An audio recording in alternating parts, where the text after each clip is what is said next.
નમસ્કાર દર્શક મિત્રો, નવજીવન ન્યૂઝમાં આપનું સ્વાગત છે। હું છું ફૈઝાન।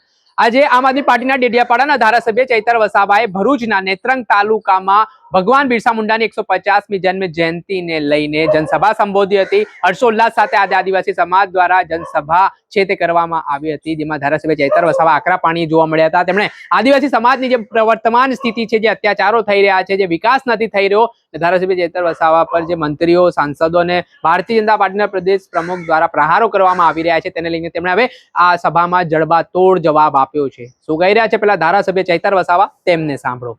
મને પૂછ્યું તમારા ડેડિયાપાડામાં નરેન્દ્રભાઈ મોદી આવે છે, તમારું બધું પૂરું થઈ જાય ત્યારે મેં મીડિયા વાળાને મિત્રોને કીધું નરેન્દ્રભાઈ મોદી આવીને જાય પછી એમના મિત્ર ડોનાલ્ડ ટ્રમ્પને પણ લઈ આવજો, અમારા લોકોને ક્યાંય ફેર પડવાનો નથી। હવે અમારા લોકો જાગી ગયા છે, અધિકારોની વાત કરીએ છીએ। સંવિધાન અધિકારો અમને આપો, સામાજિક અધિકારો આપો, અમને જે મળેલી અમારા અધિકારોની વાત અમે કરીએ છીએ ત્યારે અમને ખબર પડી ગઈ કે આદિવાસી સમાજ હવે જાગૃત થયો છે।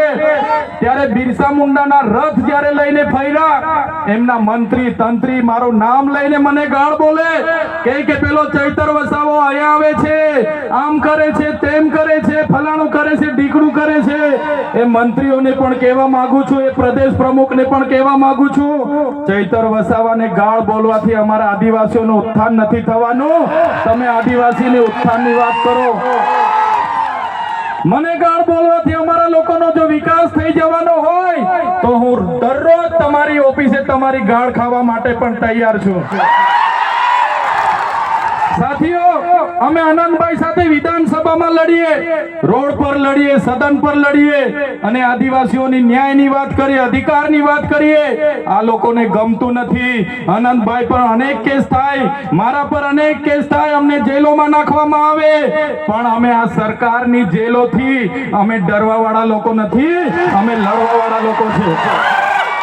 સાથીઓ, મંચ પરથી કહેવા માંગીએ છીએ આ ચૈતર વસાવાના, અનંત વસાવાને જ્યારે સમાજની જરૂર પડશે અમે આ ધડ ધરવા માટે પણ તમારી સાથે તૈયાર છે। આ ધડ ધરવા માટે પણ અમે સમાજ માટે તૈયાર છે। એક ગુજરાતના મુખ્યમંત્રી ભૂપેન્દ્રભાઈ પટેલ, એક ગુજરાતના ઉપમુખ્યમંત્રી હર્ષભાઈ સંઘવીની પોલીસમાં પાણી નથી કે આ ચૈતર વસાવા આનંદ પટેલને એરેસ્ટ કરી શકે। ત્યારે સાથીઓ, જાગવાની જરૂર છે।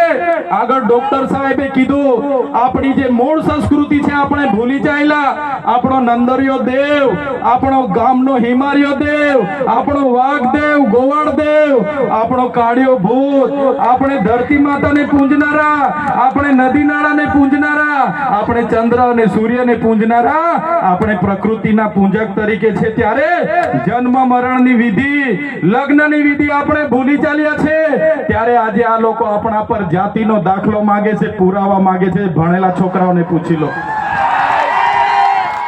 સાથીઓ, જે આપણી રીત પરંપરાઓ છે આજે તો આપણે એ લોકોની સંસ્કૃતિ અપનાવતા થઈ ગયા, એ લોકોના પેન્ટ શર્ટ પહેરતા થઈ ગયા, એ લોકોના જીન ટી શર્ટ પહેરતા થઈ ગયા, એ લોકોના બૂટ સૂટ આપણે પહેરતા થઈ ગયા। આપણી બહેનો પણ આજે પંજાબી પહેરતી થઈ ગઈ, ડ્રેસ પહેરતા થઈ ગયા, ચણિયા ચોરી પહેરતી થઈ ગઈ, જીન ટી શર્ટ પહેરતા થઈ ગયા। ત્યારે આવનારા દિવસોમાં આપણો દુશ્મન કોણ છે તે આપણને ખબર પડવાની નથી। ત્યારે આપણે મૌલિક નૈતિક મૂલ્ય આપણે જાળવવા પડશે। આપણી બોલી ભાષા આપણે સાચવવી પડશે।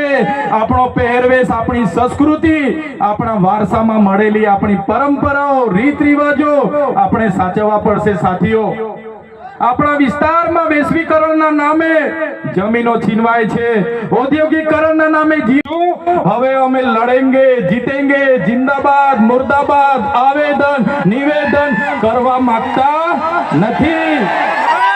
હવે અમે લડવા માંગતા નથી।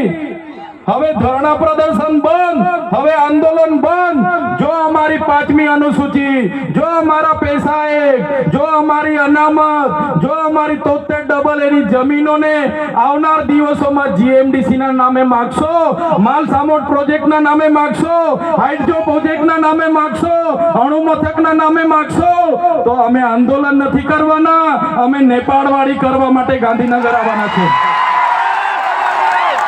અમે નેપાળવાડી કરવા માટે આપણે ગાંધીનગર આવીશું તે દિવસે તમારો ને અમારો સામનો થશે, તે દિવસે ખબર પડશે ઓરિજિનલ આદિવાસીઓ કોણ છે તે. આપણે સાંભળ્યા હતા ડેડિયાપાડાના ધારાસભ્ય ચૈતર વસાવા. તેઓ આકરા પાણીએ જોવા મળ્યા છે. તેમણે ગૃહમંત્રી, મુખ્યમંત્રીને પણ ચીમકી આપી છે, પ્રહાર કર્યા છે અને તેમણે કહ્યું છે કે તમે મને ગાળ આપશો તો આદિવાસીઓનો વિકાસ નહીં થાય, આદિવાસીઓનું ઉત્થાન નહીં થાય. જો આમાં ખરેખર કરવું હોય તો જમીની સ્તર પર વિકાસ કરો, તેવી સલાહ પણ તેમણે ભારતીય જનતા પાર્ટીના નેતાઓને આપી છે.